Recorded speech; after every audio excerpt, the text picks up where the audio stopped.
இயேசுவின் நாமத்தினாலே உங்களை யாவரை நான் வாழ்த்துகிறேன், உங்களை யாவரை நான் வரவேற்கிறேன். இந்த நாளிலே நாம் தேவனுடைய வசனத்தை நாம் தியானிக்க போகிறோம்.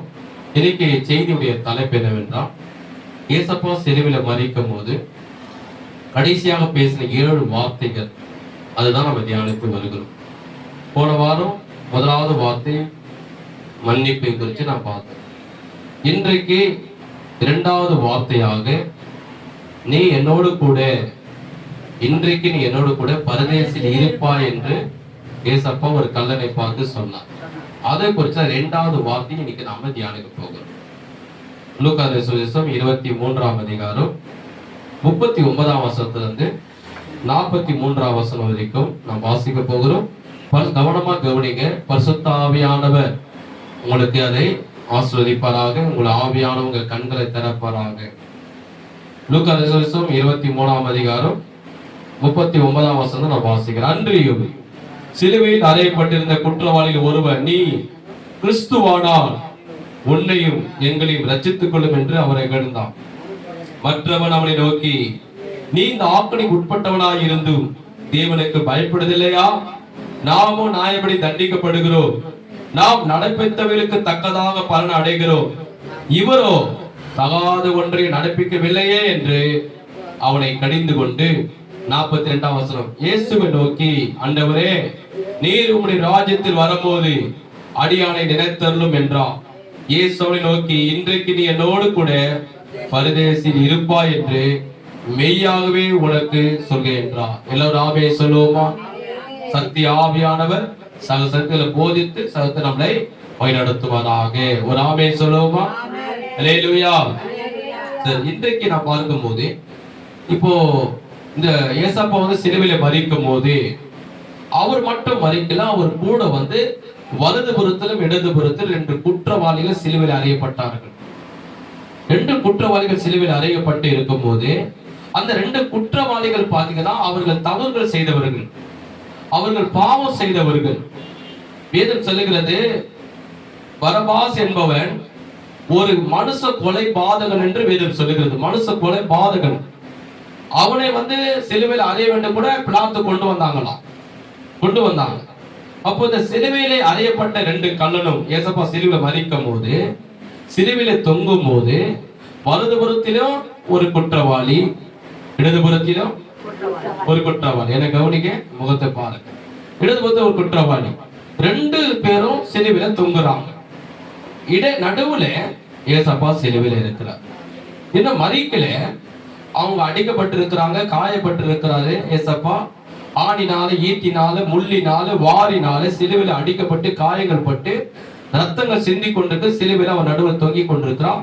வலதுபுறத்துல ஒரு குற்றவாளி, இடதுபுறத்துல ஒரு குற்றவாளி, 2 பேரும் தொங்கி கொண்டிருக்கிறாங்க. இன்னும் 3 பேரும் சாகல. 3 பேர் உயிரும் போகல. உயிர் ஊசலா சொல்லுவாங்களே, சாக நேரத்துல ஊசலாடுதுன்னு அது மாதிரி இருக்கு. அப்போது இடதுபுறத்துல இருக்கிறவன் என்ன சொல்றான்?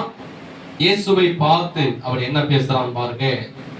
அன்றையும் 39 அன்றையும் சிலுவையில் அறையப்பட்டிருந்த குற்றவாளியில் ஒருவன், நீ கிறிஸ்துவானால் உன்னையும் எங்களை ரட்சித்துக் கொள்ளும் என்று அவரை இகழ்ந்தான். என்ன சொல்றான்? இங்க இடதுபுறத்துல ஒரு குற்றவாளி தொங்குறான் சிலுவையில, வலதுபுறத்துல ஒரு குற்றவாளி சிலுவையில தொங்குறான். ஏசப்பா நடுவில் சிலுவையில் தொங்குறாரு. 3 பேரோட உயிரும் போக சாக போறாங்க. இந்த இடதுபுறத்தில் இருக்கிறவன் என்ன சொல்றான்?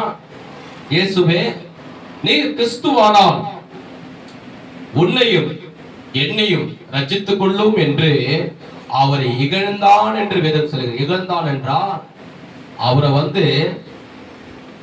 அவரை குற்றப்படுத்தி, அவரை கேவலப்படுத்தி, அவரை மட்டப்படுத்தி, அவரை அற்பமா நினைத்து பேசலாம்.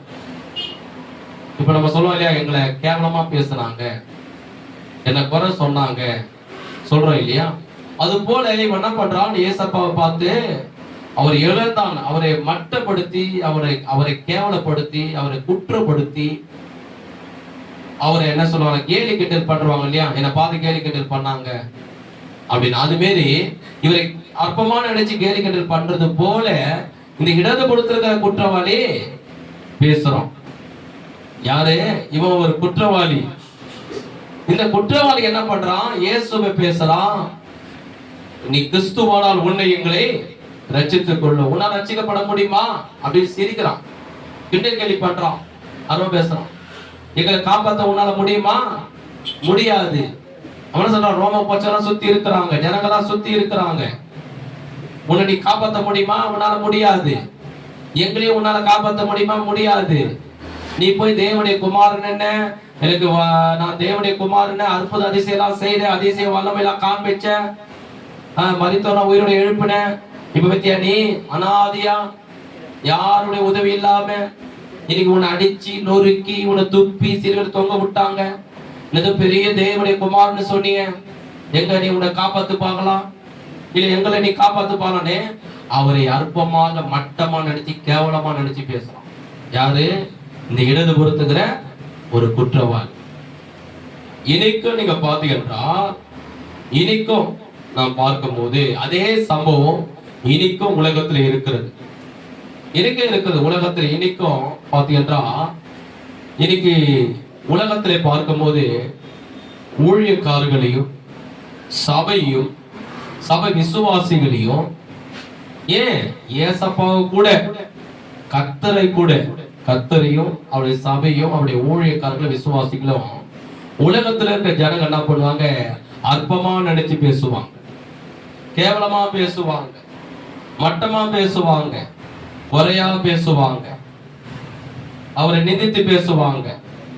ஒருத்தரிட ஏசப்பா பத்தி நான் சொன்னேன். அவர் சொல்றாரு, ஏசப்பா தான் தேவனுடைய வல்லமை, தேவனுடைய சக்தி, தேவனுடைய குமாரங்கிற ஏன் சிலுவையில் அவர் அரைஞ்சாங்க? அங்கிருந்து அவர் மறைஞ்சு போனான்ல, அவரால் ஒன்னே பண்ண முடியல, ஆனாதான் சிலுவையில் அரைஞ்சிட்டாங்க. உன் ஏசப்பாக்கே ஒரு வல்லமை இல்லை, சக்தி இல்லை, நீ வந்து என்கிட்ட சொல்ல வந்துட்டியா? இப்படின்னு ஆண்டவரையே, சபையே, சபை ஊழியக்காரர்களே, விசுவாசிகளையே அற்பமா நினைச்சு, கேவலமா நினைச்சு, மட்டமா நினைச்சு குறை சொல்றது ஜனங்கள் ஒரு சில பேர்.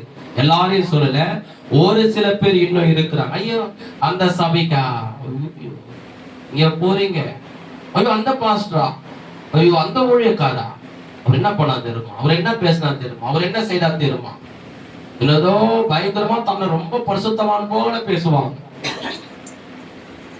அந்த விசுவாசியா, இந்த விசுவாசியா அப்படின்னு என்ன பண்ணுவாங்க? இன்னைக்கு உலகத்துல இருக்கிற ஒரு சில ஜனங்க என்ன பண்ணுவாங்க? கர்த்தரையும் நிந்தித்து பேசுறவங்க இருக்கிறாங்க, சபையும் குறை பேசுறவங்க இருக்கிறாங்க, சபை கர்த்தருடைய ஊழியக்காரர்களே கர்த்தருக்கு பயப்படாமல், கொஞ்சம் கூட பயப்பட குறை பேசுறவங்களும் இன்னும் இருக்கிறாங்க, விசுவாசிகளே குறை பேசுறவங்களும் இன்னைக்கு இருக்கிறாங்க. அப்படிப்பட்டவங்க யார் தெரியுமா? வேதத்துல சொல்லப்படுகிறது, அவர்கள் தான் பெரிய குற்றவாளி. தன்னிடத்தில் குற்றம் இருக்கிறவன் தான் என்ன பண்ணுவான்? பிறரை குற்றப்படுத்துவான். ஒரு உதாரணம் சொல்லல, ஒருத்தன் ரொம்ப குடிக்கிறான்னு வச்சுக்க, மத்தவனே குடிக்கிறான்னு தான் சொல்லுவான். ஒருத்தன் ஏதோ ஒரு பாவத்துல வாழறான்னு வச்சுக்கல, தன் மனைவியும் தன் பிள்ளைங்களும் அப்படிதான் நினைச்சு பேசுவான், கூட இருக்கிற ஃப்ரெண்டுகளையும் அப்படிதான் பேசுவான். ஏன்னா இவன் எந்த பாவத்துல இருக்கிறான்? அந்த பாவத்தான் இருக்கான். நான் சொல்றது புரியுதுங்களா? இவன் ஒரு கெஞ்சாக்கு அடிமையா இருக்கிறான்னு வச்சுக்கல, மத்தவனும் அந்த பாவத்தான் இருக்கிறான்னு பேசுவான். சொல்ல புரியுதுங்களா? இவன் வந்து என்ன பாவத்தில் இருக்கிறானோ அதுதான் வேதம் சொல்லுகிறது. எவன் ஒருவனத்துல அதிகம் குற்றம் இருக்குது அவன் தான் என்ன பண்ணுவான்? குற்றப்படுத்துவான். இயேசுவை குற்றப்படுத்துவான், சபையை குற்றப்படுத்துவான், ஊழியர்களை குற்றப்படுத்துவான், விசுவாசத்தை போடுவான். ஏன்னா அவனிடத்துலதான் அதிகமான குற்றம், அவன் அதிகமான தவறு, அதிகமான மிஸ்டேக் அவன் தான் இருக்குது. குற்றம் இல்லாதவன் யாரையும் என்ன பண்ண மாட்டான்? குற்றப்படுத்த மாட்டான். குறை இல்லாத மனுஷன் யாரையும் என்ன பண்ண மாட்டான்? குறை சொல்ல மாட்டான். ஒரு உதாரணம் சொல்ற பாருங்க. ஏசப்பா கிட்ட என்ன பண்ணாங்க? ஏசப்பா கிட்ட ஒரு ஸ்திரியை பிடிச்சிட்டாங்க. பிடிச்சிட்டு கொண்டு வந்து நிறுத்தினாங்க. நிறுத்தி, இயேசுவே, நியாயப்பிரமாணத்தின் பிரகாரம் விபச்சாரம் செய்தால் கல்லெறிஞ்சு கொள்ள வேண்டும் அப்படின்னு சட்டத்தில் இருக்கிறது, நியாயப்பிரமாணத்தில் இருக்கிறது. நீ என்ன சொல்லுகிறீர்? நாங்கெல்லாம் கையில கருங்கல்ல கையில வச்சிருக்கிறோம். வலது கையில கல்லுக்குது, இடது கையில அந்த பொண்ணை பிடிச்சிட்டோம். ஒரு இடத்துல ரகசியமா விபச்சார செய்த பிடிச்சிட்டோம். நியாயப்பிரமாணத்தில் சொல்லப்படுது, விபச்சார செய்த கல்லெறிஞ்சு கொள்ள வேண்டும். நீ என்ன சொல்ற அப்படின்னு கல்ல கையில ரெடியா வச்சிருந்தாங்க. இந்த சைடுல 5 பேரு, அந்த சைடுல 5 பேரு. என்னது பெரிய நான் நீதிமான், என்கிட்ட எந்த குற்றமும் இல்லைன்னு கல்ல வச்சிருந்தாங்க. அப்ப ஏசப்பா என்ன பண்ணா தெரியுமா? கீழே எழுதுனார். என்ன எழுதுனா தெரியுமா? உன்னிலே குற்றம் இல்லாதவன் யாரோ இவள் மேல் கல்லெறிந்து கொள்ளுங்க. சொல்லுங்க, புரியுதுங்களா? உன்னிடத்துல ஒரு குற்றம் இல்லைனா, உன்கிட்ட இச்சை இல்லைனா, உன்கிட்ட பொருளாசை இல்லைனா, உன் வாயில பொய் இல்லைனா, நீ ஒரு மனசு கொலைப்பாதனா, உன் தாய் தகப்பனை நீ கனம் பண்ணியிருந்தா, ஓய்வு நாள நீ கை கொண்டிருந்தா, நீ பொய் சொல்லாமல் இருந்தா, ஆனா சொன்னார் உன்னிலே குற்றம் இல்லாதவன் எவன் அவங்க கல்லெடுத்து போட்டு போயிட்டே இருக்கான். அப்ப அவங்க என்ன பண்ணானுங்க? கல்லை கீழே போட்டு போயிட்டாங்க. ஏன்னா அவனுக்கு தெரிஞ்சது, ஐயோ ஒரு குடும்பத்தை பிரிக்க நம்ம போய் சொன்னோம், கரெக்டாக சொல்லிட்டாரு, நம்ம குற்றது கல்லை போட்டு போயிட்டான். இன்னொருத்தர் நினைச்சான், போ இந்த களவு ஆதரிப்பாயாக திருடக்கூடாதுன்னு இருக்குது. நம்ம என்ன பண்ணோம்? பகுதி வீட்டுல போயிட்டு ஒரு செல்போனை திருடின்னு வந்துட்டோம். இவர் கரெக்டா சொன்னாரு, நம்ம திருட, அப்ப நம்ம தான் கல்லை போடணும், கீழே போட்டு போயிட்டான். இன்னொருத்த பார்த்தான், ஆஹா நம்ம என்ன பண்ணோம், யாருக்கும் தெரியாம ரகசியமா மொட்டை மாடியில உக்காந்து நைட்டு இரவுல செல்போன்ல இச்சையானதெல்லாம் பார்த்து இருந்தோம், ஆபாசமானதெல்லாம் பார்த்து இருந்தோம். ஆனா 10 கட்டையில என்ன கட்டையில இருக்குது? இச்சையாதிருப்பாயாகன்னு போட்டிருக்குது. இவர் கரெக்டா சொல்லிட்டாரு, இவரு சொல்லிட்டாரு. இந்த விஷயம் இவனுக்கு தெரிஞ்சிச்சுன்னா அந்த பொண்ணு மேல கல்ல போது பதிலா ஏன் தலைமலை போட்டுருவானுங்கோ, பேசாம ஓடிலாம் சொல்லி அவன் கல்லை கீழே போட்டு போயிட்டான். அதுதான் ஏசப்பா ஒருத்தனை பார்த்து கேட்டாரு, உன்னிலே குற்றம் இல்லாதவன் எவன், கள்ளத்துக்கு போடுங்க பார்க்கலாம். எல்லா இடத்துல ஒரு குற்றம் இருக்கு. அப்போ குற்றம் இருக்கிறவன் தான் என்ன பண்ணுவான்? கர்த்தரை குற்றப்படுத்துவான், சபையை குற்றப்படுத்துவான், ஊழியக்காரரை குற்றப்படுத்துவான், விசுவாசியை குற்றப்படுத்துவான். நான் சொல்ல புரியுதுங்களா? வேதம் சொல்லுகிறது குற்றம் உண்டு. அந்த குற்றம் இருக்கிறதுனாலதான் என்ன பண்றான்? ஏசப்பாவை என்ன பண்ண குற்றப்படுத்தான். அதுதான் வேதம் சொல்லுகிறது. அது மாத்திரமல்ல, இந்த ஏசப்பா குற்றவாளியா? அவர் எந்த குற்றமும் கிடையாது. ஒரு எந்த குற்றமும் கிடையாது. பாருங்க 40ஆம் வசனத்துல அவன் 40 வசனம் சொல்றாரு, லூக்கா 23:40 வசனத்துல, மற்றவன் அவனை நோக்கி, நீ இந்த ஆக்கணிக்கு உட்பட்டவனாய் இருந்தும் தேவனுக்கு பயப்படுதில்லையா? எல்லாரும் சேர்ந்து சொல்லுங்க, சத்தமா சொல்லுங்க. நீ இந்த ஆக்கணிக்கு உட்பட்டவனாய் இருந்தும் தேவனுக்கு பயப்படுதில்லையா? அவர் என்ன சொல்றார்? இரண்டாவது, ஏசப்பா சிலுவையில தொங்கும் போது இடதுபுறத்துல ஒரு குற்றவாளி இயேசுவை நிந்திக்கிறான், வலதுபுறத்துல ஒரு குற்றவாளி தொங்குறான். 3 பேர் உயிரை போக போகுது, உயிர் ஊசலாடி இருக்குது. இந்த வலதுபுறத்துல இருக்கிற குற்றவாளி என்ன சொல்றான்? அட பாவி, நீ இந்த ஆக்கணிக்கு உட்பட்டவனா இருந்தும் தேவனுக்கு பயப்படுதில்லையான்றார்.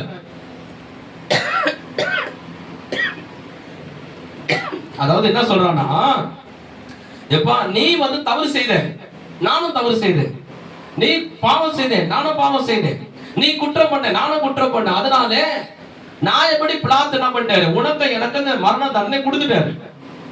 நீ தவறு பண்ணு கரெக்டா கண்டுபிடிச்சிட்டாங்க, நான் தவறு பண்ண கரெக்டா கண்டுபிடிச்சிட்டாங்க. அதனால 2 பேரும் குற்றவாளி ஆகி சிலுவையில நம்ம தொங்கிக் கொண்டு இருக்கிறோம். நீ இந்த ஆக்கணிக்கு உட்பட்டவனா இருந்தனா இந்த தண்டனை உனக்கு சமமானது. ஏன்னா நீ தவறு செய்திருக்கிற, குற்றம் பண்ணி இருக்கிற. பரபாச குறித்து சொல்லப்பட்ட அவன் மனுஷ கொலை பாதகன், நீ குற்றம் பண்ணதால சிலுவையில தொங்கிக் கொண்டு இருக்கிற. அந்த ஆக்கணை நீ அடைந்து இருக்கிற. நம்ம நியாயப்படி என்ன பண்றோம்? 41 சொல்றாரு பாருங்க, நாமும் நியாயப்படி தண்டிக்கப்படுகிறோம், நாம் நடப்பித்தை தக்கவிதமாக பலன் அடைகிறோம், இவரோ தகாத ஒன்றும் நடப்பிக்கவில்லை என்று அவனை கடிந்து கொண்டான். ஒரு ஆமென் சொல்லுவோமா? நல்லே சொல்லுவோமா? வலதுபுறத்துல ஒரு குற்றவாளி என்ன சொல்றான்? அந்த குற்றவாளியை பார்த்து, நடுவுல யாரு? ஏசப்பா இருக்கு. இவன் என்ன பண்றான்? அவனை பார்த்து சொல்றான், அவன பாவி, நீய நானும் குற்றம் பண்ணிருக்கிறோம்டா, நீய நானும் தவறு பண்ணிருக்கிறோம், அதனால பிளாத்து நமக்கு இந்த மரண தண்டனை கொடுத்திருக்கிறான். அதனாலதான் இந்த மரண தண்டனை சிலுவையில் தொங்கிக் கொண்டு இருக்கிறோம். இனி நம்ம சாக போகிறோம், சிலுவையில் தொங்கிக் கொண்டு இருக்கிறோம். ஏன்னா நீ குற்றம் பண்ண, நானும் குற்றம் பண்ண, நீ தவறு பண்ண, நானும் தவறு பண்ண, சிலுவையில் தொங்கிக் கொண்டு இருக்கிறோம். நீ போய் அவரை எகையிலேயே நிந்திக்கிறியே, அவரை போய் தூசிக்கிறியே, பாவி, அப்படி செய்யாத. அவன் சொல்றான், இந்த வலதுபுறத்தில் இருக்கிற குற்றவாளி இவனும் சிலுவையில் தொங்கிக் கொண்டிருக்கிறான். இவன் இடதுபுறத்தில் குற்றவாளி பார்த்து சொல்றான், இவரோ யாரை பார்த்து பேசுறான்? இந்த குற்றவாளி யாரை பார்த்து சொல்றான்? இவரோ சிலுவையில் இருக்கிற தொங்கின ஏசப்பா பார்த்து சொல்றான், இவரோ தகாது ஒன்று செய்யல.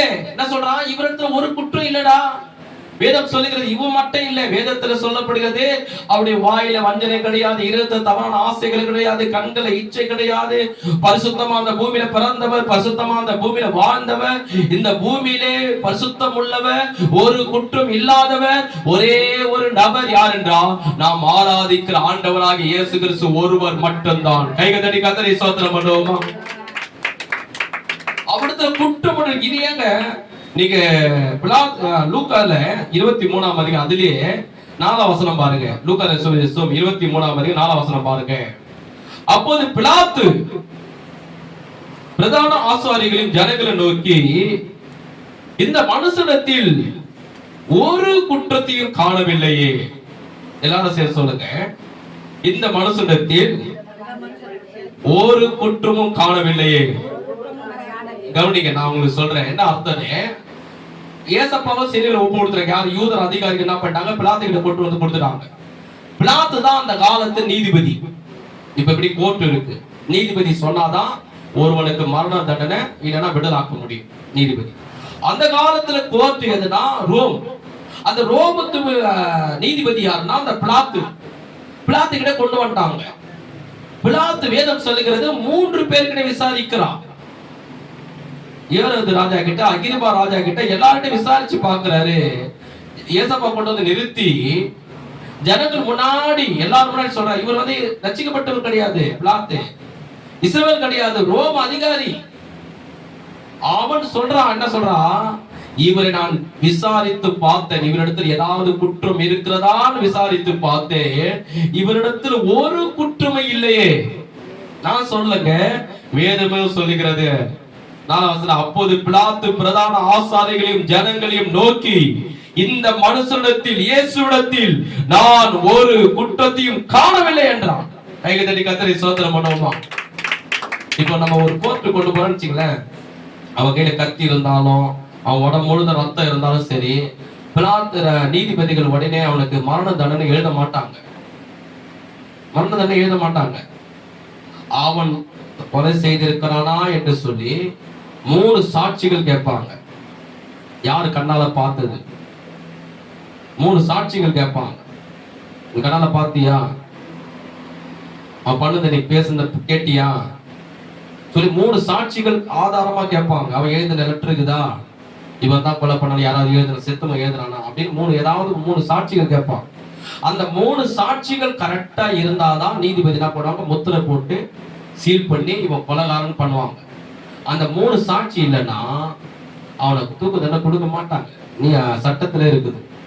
அது போல அந்த காலத்துல இருக்கிற பிலாத்து எல்லா ஜனங்களையும் ஆசாரிகளை பார்த்து சொல்றாரு, இவரை நான் விசாரித்து பார்த்தேன், அவர் பெரிய ஆளு, உடனே தூக்கு தண்டனை கொடுக்கல. ஜனங்க சொல்ல அவர் சொல்றாரு, எல்லாத்திலையும் நான் விசாரித்து பார்த்தேன், இவரிடத்திலே, யாரிடத்திலே? இயேசுவிடத்திலே ஒரு குற்றமும் இல்லை என்று பிலாத்து சொல்லுகிறார்.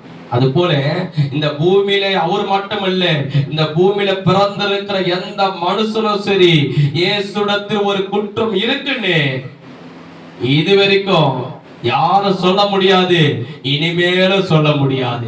ஏன்னா ஒரு குற்றமே இல்லாமல் இந்த பூமிக்கு பரிசுத்தமா வந்தவர், பரிசுத்தமா வாழ்ந்தவர், பரிசுத்தமா மரித்தவர், உயிர்த்தெழுந்தவர், ஒரு குற்றம் இல்லாதவர், ஒரு தவறு இல்லாதவர், ஒரு பாவம் அறியாதவர் யார் என்றால் நாம் ஆராதிக்கிற கையை தட்டி கர்த்தரை ஸ்தோத்திரம் பண்ணு.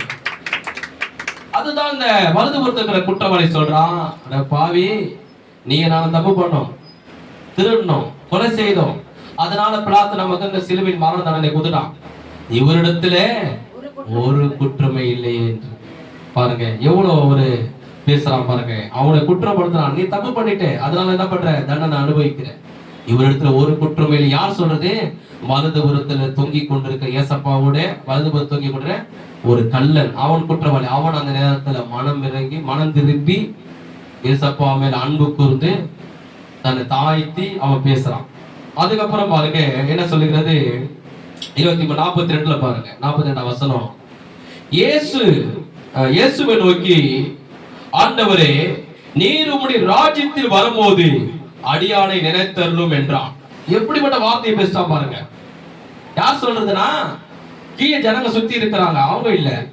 ஒரு சைடுல அந்த கொல்கத்தா மலை மேல சீசர்கள் இருக்காங்க, 12 சீடர்கள் இருக்கிறாங்க, அவங்க இல்ல. இன்னொரு புறத்துல ரோம போர்ச்சுகல் அதிகாரிகள் இருக்கிறாங்க. இன்னொரு பக்கத்துல மக்கள் இருக்கிறாங்க. ஆனா சிலுவையில தொங்கி இருக்கிற அந்த குற்றவாளி சிலுவையில் தொங்கி கொண்டு இருக்கிறான். 3 பேர் இருக்கிறாங்க, நடுவுல ஏசப்பா இருக்கிறார்.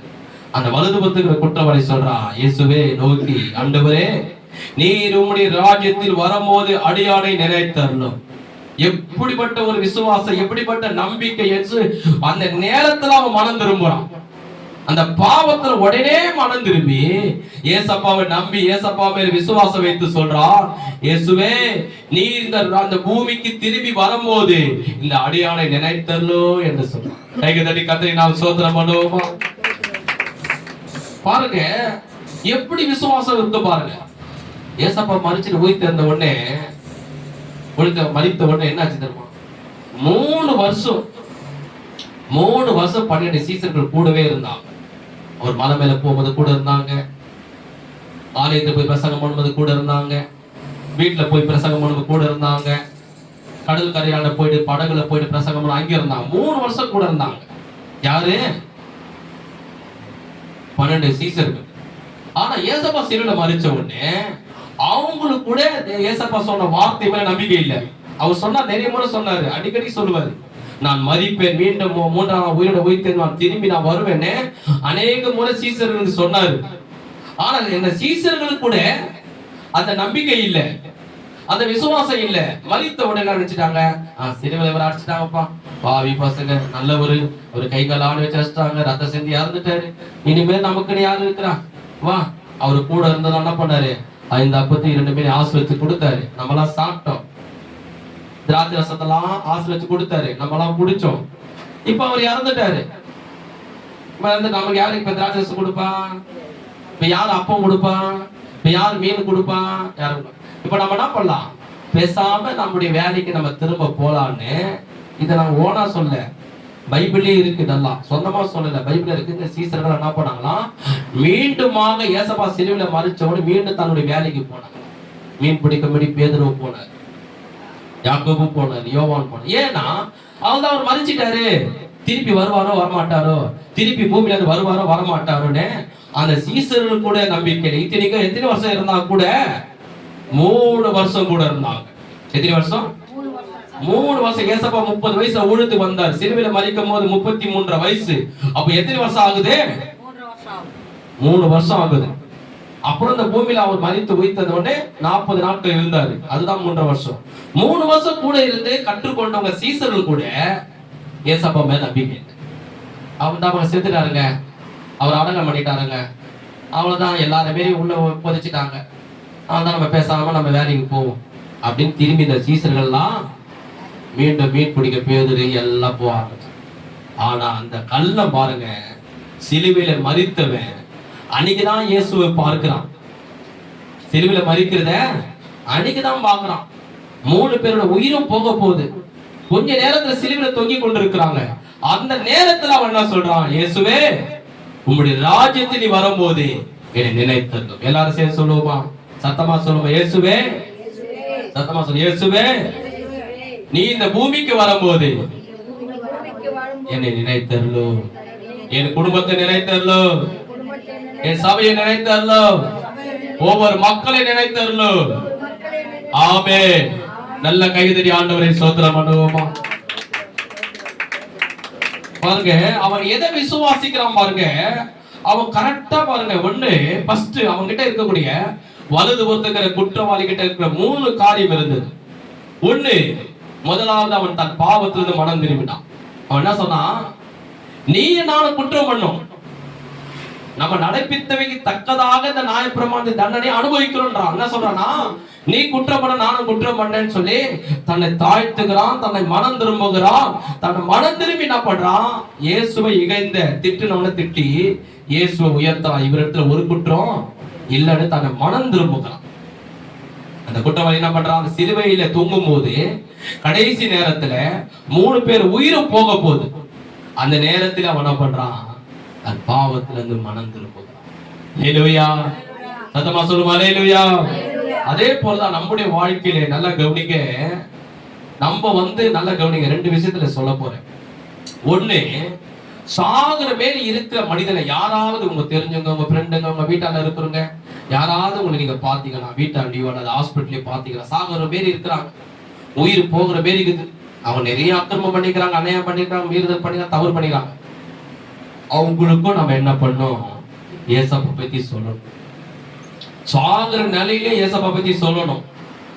உயிர் போகிற நேரத்தில் ஏசப்பா சொல்லணும். ஏன்னா அவங்க மனம் திரும்பி இயேசுவை ஏற்றுக்கொண்டா மரித்தாலும் அவங்களுக்கு என்ன கிடைக்கும்? நித்திய ஜீவன் கிடைக்கும். கைகத்தடி கர்த்தரை ஸ்தோத்திரம் பண்ணுவோம். நான் அதிகமா இல்ல ஒரு பாஸ்டர்ஸ் மீட்டிங் போயிருந்தேன், அண்ணா நகருக்கு போயிருந்தேன். பாஸ்டர்ஸ் மீட்டிங் போன உடனே கிட்டத்தட்ட ஒரு 200-300 பேர் உட்காந்தான். நானும் ஒரு மூலையில உட்காந்து அந்த பாஸ்டர்ஸ் மீட்டிங் செய்தி கேட்டது அண்ணா நகர்ல. அது இருக்கும் ரொம்ப நாள் முன்னாடி. அப்போ ஒரு பிரசங்கியார் வந்து பிரசங்கம் பண்ணார். அப்போ அவர் சொன்னார், ஒரு சாட்சி சொன்னார். அந்த சாட்சி என் ஈரத்துல அப்படியே, அவர் எவ்வளோ நாட்கள் முன்னாடி சொன்ன அந்த சாட்சி என் ஈரத்துல ஆழமா பதிஞ்சிருச்சு. சொன்னாரு, அவர் ஒரு போதகர். அவர் பக்கத்துல என்ன பண்ண, வீடு பக்கத்துல இந்த வீடு இருக்குல்ல, இப்ப பக்கத்துல இருப்பாங்க, அவங்க வீடு பக்கத்துல இருக்கிறவங்க அவங்க சொல்லியிருக்கிறாங்க, எங்க அப்பா வந்து ரொம்ப உயிருக்கு போராடுகிறாரு, ரொம்ப உட முடியல, சாகுற பேர் இருக்கிறாரு, இன்னைக்கு நாளைக்கு இழுத்து இருக்கிறாரு, நீங்க பாஸ்டர் வந்து ஒரு ஜெபம் பண்ணுங்க அப்படின்னு நிற்கிறார். இவர் என்ன பண்ணிக்கிறாரு, அப்படியாம்மா, அவர் மனசு எனக்கு முக்கியமான வேலை இருக்குது, எனக்கு முக்கியமான நேரம் இருக்குது, நான் அர்ஜென்ட்டா வெளியே போனோம், அன்னைக்கு கவலைப்பட எல்லாம் முடிச்சு நான் கண்டிப்பா நான் வந்து ஜெபம் பண்றேன் அப்படின்னு சொல்லிட்டு அன்னைக்கு அவர் போறது, அந்த அவரை பார்க்கறதே மறந்துட்டு முக்கியமான விஷயத்துக்காக வெளியே போயிட்டான். கவனிக்க, முகத்தை பாருங்க, வெளியே போயிட்டாராம். போயிட்டு அன்னைக்கு அந்த நாளே அவர் மறந்துட்டான். மறுநாள் காலையில் என்ன பண்ணிருக்கிறாரு, அப்படியே மேல மொட்டை மாடியில போயிட்டு, அவர் வீட்டு மொட்டை மாடியில போயிட்டு பல்லு வலிக்கினே இருந்திருக்கிறார். சும்மா மொட்டை மாடியில போட்டு பல்லு வலிக்கினே இருப்பாங்களே, விளக்கினே இருக்கும்போது அப்படியே கீழே அப்படி பார்த்துன்னு வந்தாலும் பாருங்க, அப்பா இறந்துருவாரு வந்து ஜெபம் பண்ணுங்க சொன்னா பாருங்க, அவர் பணத்தை அப்படியே கீழே கொண்டு போறாங்க. அவர் பணத்தை கீழே கொண்டு போறாங்க. இவர் மொட்டை மாடில இருந்து அப்படியே பாக்குறாங்க கீழே. ஐயோ, அப்ப ஆண்டவர் சொன்னாராம், நேத்து அவங்க மூலியமா உன்னை கூப்பிட்டேன், நீ போய், அவன் அந்த மகன் வந்து கூப்பிட்டான் ஜெபம், நீ போய் ஒரு இயேசு என்னை பத்தி நீ சொல்லியிருந்தா, அவன் மனம் திரும்பி செத்துந்தா கூட அவன் நித்திய ஜீவன் அடைஞ்சிருப்பாங்க, நரகத்துக்கு போகாதபடி மோட்சத்துக்கு சொர்க்கத்துக்கு போயிருப்பான். இப்ப நீ சொல்ல தாமதித்ததுனால அவன் உயிர் போக தானே போகுது, வயசாயிச்ச அப்படின்னு நீ நினைச்சதுனால இப்ப பத்தி அவன் செத்துட்டாங்க. செத்து எல்லாரும் சாவாங்க, ஒரு நாள் எல்லாருக்கும் சாவு உண்டு, யாரும் சாக மாட்டேன் இல்லை. ஆனா அவங்க ஆத்துமா எங்க போயிடுச்சு பாரு, இயேசுவை ஏற்றுக்கொள்ளாமல் அவன் மரித்ததுனால அவன் ஆத்துமா நரகிச்சு போயிச்சேன்னு சொல்லி ஆவியானவர் அவர் துக்கப்படுத்தினாராம். அவர் துக்கப்பட்டார். ஐயோ, சாகுற நிலையில இருக்கிறவங்க வயசானவங்களே ஒரு அற்பமா நினைச்சு இவங்களுக்கு போய் சொல்லலாம், அப்புறம் சொல்லலாம் நினைச்சேனே, ஆனா அத்தவங்களையும் அவன் உயிர் போயிடுச்சு, நரகத்துக்கு போயிடுச்சுன்னு அவர் துக்கப்பட்டார். இதுல இருந்து என்ன சொல்ல வரேன்னா, யாராவது ஒருத்தங்க வயசானவங்க அவங்களுக்கு போய் சொன்னோமா, அவங்களுக்கு போய் ஜெபம் பண்ணோமா அப்படின்னு நினைக்காதீங்க, அவங்களுக்கு மெயினா சொல்லுங்க. நான் அதிகமா ஹாஸ்பிட்டல் 2 நாள் முன்னாடி கூட ஹாஸ்பிட்டல் கூப்பிட்டான், ஐயா அவன் ஜெபம் பண்ண வாங்க, ப்ரேயர் பண்ண போனேன். அவங்கள பார்த்துட்டு ஏசப்பா போய் சொல்லிட்டு அந்த வார்டுல பார்த்தா அநேக ஜனங்க வயசானவங்க அப்படியே ஆக்சிஜன் வச்சு அப்படியே இழுத்து நிக்குது. ஹாஸ்பிட்டல் ஜிஹெச்சுக்கு போனோம், 5வது மாடிக்கு போனோம், அப்படியே இழுத்து இருக்குது. ஒருத்தருக்கு என்ன ப்ராப்ளம், ஹார்ட் ப்ராப்ளம், உனக்கு என்ன ப்ராப்ளம், 2 கிட்னி போயிடுச்சு, உனக்கு என்ன ப்ராப்ளம், மூச்சு விட முடியல. அதிர்ச்சியான பார்த்து, ஆண்டவர் கிருபையினால நீங்க எல்லாம் நல்லா இருக்கிறீங்க, பலனா இருக்கிறீங்க, நல்ல ஆரோக்கியமா இருக்கிறீங்க. அவங்க எல்லாம் எவ்வளவு பணங்குது, பொருளுக்குது, அப்படியே மூச்சு இழுத்துனுக்குது.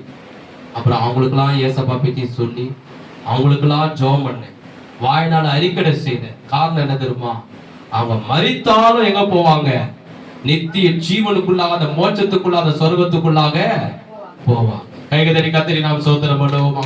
அதனாலதான் உங்களுக்கு சொல்றேன், வயசாயிடுச்சு, கடைசி நேரம் ஆயிடுச்சு, அவங்க சாகர நிலையில இருந்தாலும் அவங்களுக்கு ஏசப்பா பற்றி நம்ம சொல்லணும். மரணம் என்பது எல்லாருக்கும் வரும், அது முக்கியம் இல்லை. ஆனா இயேசுவை ஏற்றுக்கொண்டு மரித்தான், அவனுக்கு நித்திய ஜீவன் இருக்கிறது. இயேசுவை ஏற்றுக்கொள்ளாமல் அவன் எப்படிப்பட்ட மனிதனாய் இருந்து பாவங்களை செய்து மரித்தான், அந்த ஆத்துமா நரகத்துக்கு போக வேண்டிய வேதம். அதான் வேதம் சொல்கிறது, பாவத்தின் சம்பளம்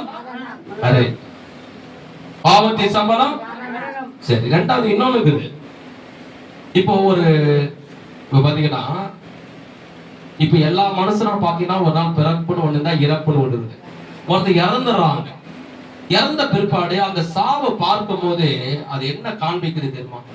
ஐயோ இவர் ரொம்ப நல்லவருங்க, இவர் ரொம்ப எல்லாருக்கும் சாப்பாடு போடுவாருங்க, ஐயோ ஏழைகளுக்கு எல்லாம் உதவி செய்வாருங்க, நல்ல மனுஷங்க, இவர் போய் இறந்துட்டாரு, நிறைய பேருக்கு உதவி செய்வாருங்க, பாவங்க இவர் போய் இறந்துட்டாரு அப்படின்னு பேசுவான். பாத்தீங்களா? அப்ப அந்த சாவு ஏன் வருது தெரியுமா? மரணம் ஏன் வருது தெரியுமா? அந்த தெரிஞ்சு மரணம் ஏன் வருது? மரணம் ஏன் மனுஷனுக்கு வருது?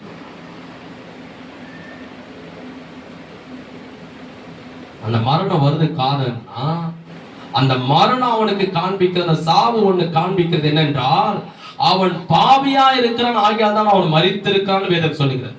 பாவத்தின் சம்பளம். இப்ப நீங்க தான் சொன்னீங்க ஆன்சர் கரெக்டா. அவன் பாவம் செய்திருக்காதான் வந்தது அவனுக்கு. இப்ப புரியுதுங்களா நான் சொல்றது? அப்போ இந்த பூமியில பிறந்திருக்கிற எல்லா மனிதனும் பாவிகளா இருக்கிற வேதம் சொல்லுகிறது, ஒருவனும் நீதிமான் அல்ல, ஒருவனும் நல்லவன் அல்ல, ஒருவனும் பரிசுத்தவன் அல்ல, எல்லாரும் ரோமர் 6:3-23 இருக்கிறது, எல்லாரும் பாவம் செய்து தேவ மகிமை அற்றவள் ஆனார்கள். எல்லாரும் பாவி. அதனாலதான் அந்த பூமியில பிறந்த ஒரு மனிதன் மரிக்கிறான். அந்த மரணம் எதை காண்பிக்கிறது? அவன் பாவியா இருக்கிறான், ஆகியதான் அவன் மரித்திருக்கிறான்னு காண்பிக்கும். சரி, ஏசப்பா மரிச்சாரா இல்லையா? ஏசப்பா மரிச்சாரா இல்லையா? கரெக்டா சொல்லு. அப்போ அவர் எதுக்காக மரிக்கணும்? கரெக்ட். கைதடி கத்தரை சோதரம் பண்ணுவோமா? நான் என்ன சொன்னேன்? பாவம் மனித சாவரானா அவன் பாவியா இருக்காதான் மரிச்சிருக்கிறான், பாவம் செய்யறதான் மரிச்சிருக்கான்னு அர்த்தம். அப்ப ஏசப்பாவும் சிலுவையில மரிச்சாரு, அப்ப அவர் பாவம் செய்தவரா? இல்ல. அவர் மரிச்சது காரணம் ஏசாயாலே 53 அதிகாரம் 4 வசனம் 5 வசனம் பாத்தீங்கன்னா, ஏசாயா 53 அதிகாரம் 4 வசனம் 5 வசனம் பார்த்தீங்கன்னா வேதம் சொல்லுகிறது, இயேசு கிறிஸ்து சிலுவையில மரிக்கும் போது நம்முடைய மேல் நிமித்தம் அவர் காயப்பட்டார், நம்முடைய அக்கிரமத்தை இயேசு கிறிஸ்து நொறுக்கப்பட்டார், உனக்கும் எனக்கும் சமாதானத்தை உண்டு பண்ண ஆக்கினை தீர்ப்பு இயேசுவே சிலுவையில வந்தது, அவருடைய தழும்புகளால் நாம் குணமானோம் என்று. கைகதடி கத்தரி நாம் ஸ்தோத்திரம் பண்ணுவோமா? நல்ல கரங்கதடி கத்தரி நாம் ஸ்தோத்திரம் பண்ணுவோம். இப்ப இயேசு கிறிஸ்து சிலுவையில மரித்தது நம் பாவங்களுக்காக, இயேசு கிறிஸ்து சிலுவையில ரத்தம் சிந்தினது நம்முடைய அக்கிரமங்களுக்காக, இயேசு கிறிஸ்து சிலுவையில உயிரை விட்டது மனிதன் நாம் செய்த மீறுதல் நிமித்தம் அவர் சிலுவையில காயப்பட்டார், அவர் சிலுவையில நொறுக்கப்பட்டார். நாம் கண்ணீரை துடைக்க முடியாக இயேசு சிலுவையிலே கண்ணீர் விட்டார், நம்மை வாழ வைக்க முடியாக சிலுவையில அவர் ஜீவனை கொடுத்தார், நாம் மரித்து உயிர்த்தெழ முடியாக சிலுவையில அவர் மரித்தார், 3ஆம் நாள் உயிரோடு உயிர்த்தெழுந்தார். கரங்களை தட்டி கதறி நாம் ஸ்தோத்திரம் பண்ணுவோம். இப்போ எல்லா கல்லறையும் நீங்க பாத்தீங்கன்னா, மரித்த கல்லறை 1 மாசத்துக்கு முன்னாடி, 1 வருஷத்துக்கு முன்னாடி, 5 வருஷத்துக்கு முன்னாடி இறந்தவங்க கல்லறையை போய் பாத்தீங்கன்னா திறந்து இருக்குமா, மூடி இருக்குமா? மூடி இருக்கும். ஏன் மூடி வச்சிருக்காங்க? திறந்துட்டா நாரி போயிடும், பயந்து ஓடி போயிடும். ஆனா ஏசப்பாவுடைய கல்லறையை நம்ம பார்த்தோம் என்றால், இன்றைக்கு யூடியூப்ல நீங்க இயேசு கிறிஸ்து கல்லறையை நீங்க போட்டு பாத்தீங்கன்னா, எருசலேமில் அவருடைய கல்லறை திறந்து இருக்கிறது, அதுல இருக்க எல்லாரும் உள்ள போயிட்டு பார்த்துட்டு வெளியே வராங்க. ஏசப்பாங்க இல்ல. ஏன் இல்லைன்னா அவன் நம்மத்திலே உயிரோடு இருக்கிறார். கைகதட்டி கர்த்தரை ஸ்தோத்திரம் பண்ணுவோமா? நம்மத்தில் அவர் என்ன பண்றாரு? உயிரோடு அதை விசுவாசிக்கிறான். அந்த குற்றவாளி, வலதுபுறத்தில் இருக்கிற குற்றவாளி என்ன பண்றான்? இயேசு சிலுவையில இப்ப மரிக்கிறது என் பாவங்களுக்காக அவர் மரிக்கிறார் என்று இவன் விசுவாசிக்கிறான்.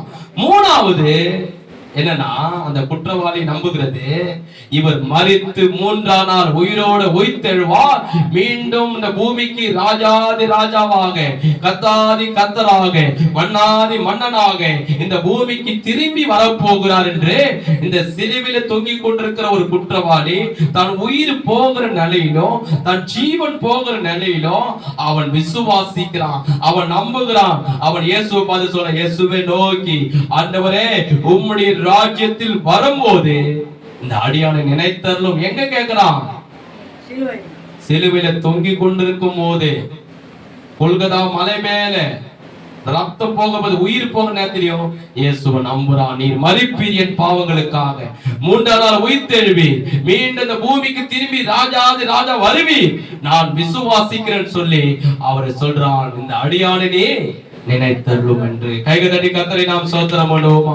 அதே போலதான் இந்த பூமிக்கு இயேசு கிறிஸ்து திரும்பமாக வருகிற குட் ஃப்ரைடே அன்னைக்கு மரித்தாரு, ஈஸ்டர் அன்னைக்கு இயேசு கிறிஸ்து 3ஆம் நாள் உயிர்த்தெழுந்தாரு. அதே இயேசு கிறிஸ்து மீண்டும் ராஜாதி ராஜாவாக, கர்த்தாதி கர்த்தராக, இந்த முழு உலகத்தையும் நாயந்திருக்கிற நியாயாதிபதியாக இந்த பூமிக்கு அவர் வரப்போகிறார். கைகளை தட்டி ஆண்டவரை நாம் ஸ்தோத்திரித்து மகிமைப்படுத்துவோமா?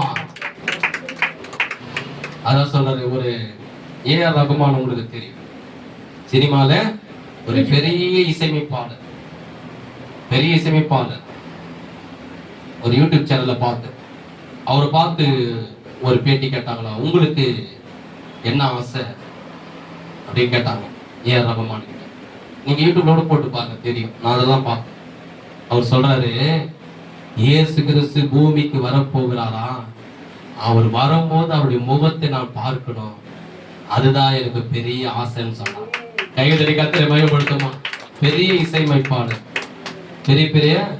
அவன் பெரிய ஒரு இதாசம், நீங்க பெரிய ஆள் அவர், உங்களுக்கு தெரியும், தமிழ்நாட்டில் எல்லாருக்கும் தெரியும். ஆனா அவர் சொன்ன ஒரு வார்த்தை, இயேசுக்கு சீக்கிரம் இத்தனைக்கும் அவர் என்ன தெரியுமா? ஒரு முஸ்லீம். அவர் அந்த குரானத்திலேயே போட்டு இருக்கிறது. நேற்று கூட ஒரு 2ஆம் மணி ஒரு முஸ்லீம் கிட்ட இயேசுவை பத்தி பேசுறேன். அப்ப அவர் சொல்றாரு, உங்க இயேசு கிறிஸ்து, அந்த முஸ்லிம் மனிதன் என்ன சொன்னாரு, உங்க இயேசு கிறிஸ்து திரும்ப இந்த பூமியை நாய விசாரிக்கும்படியாக வருவார்னு சொன்னாரு. நான் கேட்டேன், நான் குரானை படிச்சது இல்லை, அப்படின்னு உங்க குரானத்துல இருக்கிறதா? பைபிள்ல இருக்குன்னு எனக்கு தெரியும், உங்க குரானத்துல இருக்குதான்னு கேட்டேன். எங்கன்னா அது அண்ணா நகர்ல. எனக்கு நான் ஆண்டவர் பத்தி சொன்னா அவர் சொன்னார் என்கிட்ட, என் புராணத்துல இருக்குது. என்ன இருக்குதுன்னு கேட்டேன்.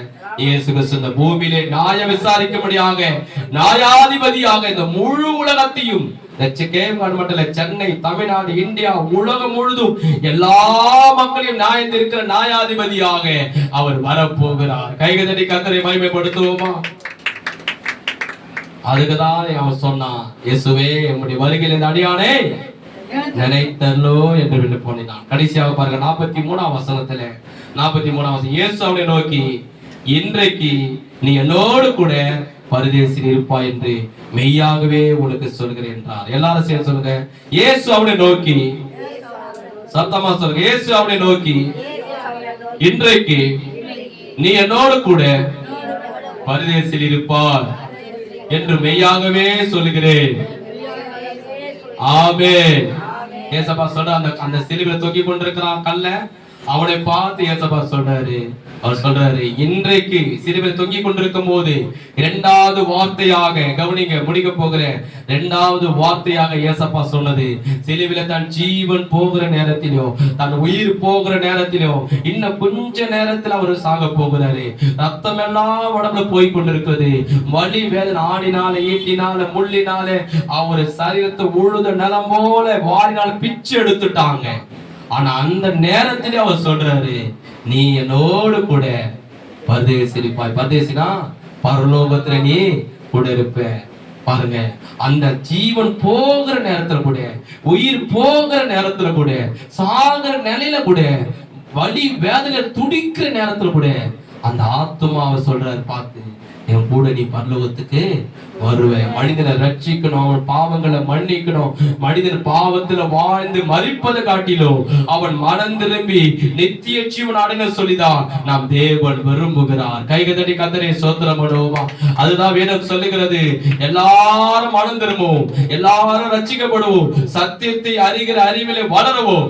தேவன் சித்தமுள்ள இருக்கிற ஒரு பாவி பாவத்துல வாழ்ந்து மரிப்பதை காட்டிலும் ஒரு குடிகாரனே சொல்றான், எப்படியே குடிச்சு சாவேன், ஆனா அவன் செத்து நரகத்துக்கு போக கூடாது சொல்லி ஆண்டவர் துக்கப்படுற.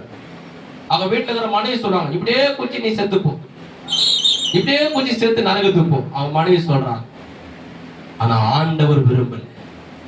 தாய் சொல்றாங்க, இப்படியே நீ கெஞ்ச அடிச்சு நீ செத்து போ, நரகத்துக்கு போ. அவன் தாய் சொல்றாங்க, ஆனா ஆண்டவர் விரும்பல. அவன் பாவத்துல மனம் திரும்பணும், அவன் தேவனுடைய பிள்ளையாய் மாறணும். அடிக்கிற வெயிலே கொஞ்ச நேரம் நிக்க முடியல, அந்த நரகத்துல போய் இந்த ஆத்துமா சித்திரவதை வேதனை கஷ்டத்தை அனுபவிக்க கூட சொல்லி தேவன் விரும்புற. எவ்வளவு ஒரு நல்ல தேவன் பாருங்க. தன் உயிர் போகிற நேரத்திலோ தன் ஜீவன் போகிற நேரத்திலோ ஒரு பாவி மனம் திரும்ப அவனுக்கு நித்திய ஜீவனை கர்த்தர் கொடுக்கிறார். அல்லேலூயா. எல்லாரும் கைக தட்டி ஆண்டவரை நாம் சோத்திரம் பண்ணுவோமா? இன்னைக்கு அதற்குதாக தான் நாம என்ன பண்ணோம்? எல்லாருக்காக நாம ஜெபிக்கணும். எல்லா ஆத்துமாக்கள் ரட்சிக்கப்படணும் சொல்லி நாம ஜெபிக்கணும். அந்த ஆத்துமாக்கள் நம்ம என்ன பண்ணோம்? அவர்களுக்காக அவங்க நித்திய ஜீவன் அடையணும் சொல்லி நாம ஜெபிக்கணும். அவர்களுக்காக வாரத்துல ஒரு நாள் உபவாசம் இருந்து ஜெபிக்கணும். நீ பிறருக்காக நீ ஜெபித்துப்பார்.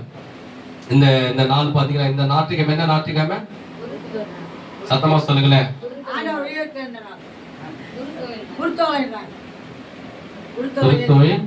ஞாயிற்றுக்கிழமை. இந்த ஞாயிற்றுக்கிழமையில ஏசப்பா அவரு போய் கொண்டிருக்கும் போது அவர் எதை பார்த்து என்ன பண்ண தெரியுமா? அவரை துதிக்கிறாங்க, பாடுறாங்க, தாவீது குமார் ஓசனான்றாங்க. ஆனா வேதம் சொல்லுகிறது, அவர் போய்கொண்டே இருக்கும் போது அவர் புகையறாங்க. ஒருத்தர் புகைந்தா எவ்வளவு சந்தோஷம் இருக்கும். இப்ப நீங்க கூட பாத்துருப்பீங்க, எவ்வளவு பேர் கச்சா ஆளுங்கெல்லாம் போவாங்க, அப்படியே புகைந்தினே போவாங்க, பாட்டு பாடிங்கன்னு அப்படி இப்படி தலைவா அப்படின்னா சொல்லிட்டு போவாங்க. அவருக்கு எவ்வளவு ஒரு சந்தோஷமா இருக்கும், எவ்வளவு ஒரு பெருமையா இருக்கும். அப்படியே சிரிச்ச முகத்தோடு காட்டிட்டு போவார் இல்லையா? ஆனா ஏசப்பா சிலுவை அவர் கழுதை மேல போகும்போது அவர் புகைறாங்க, பாடுறாங்க, எல்லாம் பண்றாங்க. அவர் போகும்போது எருசலேம் ஆலயத்தை பார்த்து கண்ணீர் விட்டாராம். எதுக்காக? மனம் திரும்பணும், ரட்சிக்கப்படணும், நித்திய ஜீவன் அடையணும், நரகத்துக்கு போக கூடாது சொல்லி அவரை புகையிற நேரத்திலும் அவரை துதிக்கிற நேரத்திலும் பாடுகிற நேரத்திலும் அவர் ரொம்ப சந்தோஷப்படாம என்ன பண்றார்? வேதம் சொல்லுகிறது, அவர் எருசலேமை பார்த்து கண்ணீர் விட்டார். இந்த வருகிற 18ஆம் தேதி வெள்ளிக்கிழமை ஏசப்பா சிலுவையில மரிச்சார். சிலுவையை சுமந்து கொண்டு போகிற நேரத்துல அநேக ஸ்திரீகள், மரியாள், மகதலேனா மரியாள், அநேக ஸ்திரீகள், ஏன்னா ஏசப்பா சில ஸ்திரீகளுக்கு பிசாசுல விடுதலை தந்தாரு, மகதலேனா மரியாளுக்கு பாவத்திலிருந்து விபச்சார பாவத்து மன்னிப்பை தந்தாரு. இப்படி நிறைய பெண்களுக்கு அற்புதங்களை செய்தார்.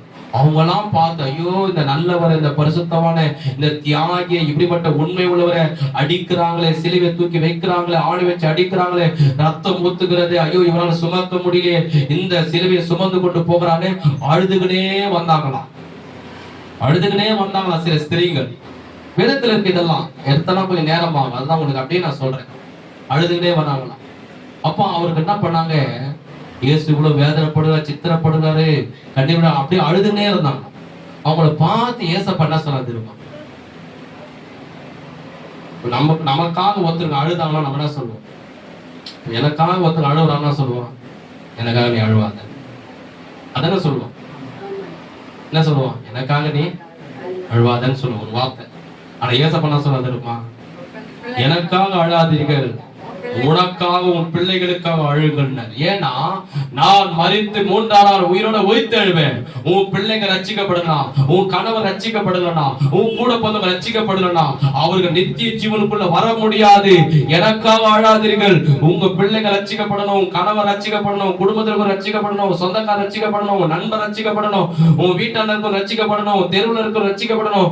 எல்லா விசுவாசிகளுக்காக, ஊழியக்காரர்கள், உங்களுக்காக, உங்க பிள்ளைகளுக்காக நீங்க அழுங்கள், நீங்க ஜெபம் பண்ணுங்கள். ஏசப்பா அந்த சிலுவையை சுமக்கிற நேரத்திலே ரோம போர்ச்சுகல் அவரை வாரினால் அடிச்சுக்கின தூக்கு சிலுவையை சுமந்து கொண்டு போன்றான்.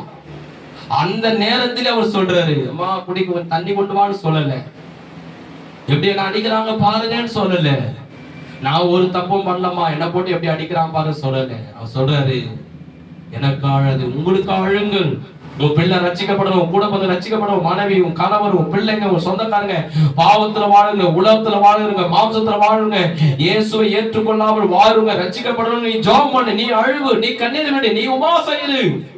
அதுதான் இயேசு சொல்ற. ஏன்னா அவர்கள் நரகத்துக்கு போக கூடாது, பிசாசு கரத்துல மாட்டிக்கொள்ள கூடாது, அவங்க அழிந்து போக கூடாது சொல்லி அவர் சிலுவையை சுமக்கிற நேரத்துல, வலி வேத நேரத்துல நான் அவர் பார்த்து சொல்றாரு, எருசலேமின் குமார்த்திகளே, உங்களுக்காக உங்க பிள்ளைகளுக்காக அழுங்கள், எனக்காக அழாதீங்கன்றார். எவ்வளவு ஒரு நல்ல குணம் பாருங்க.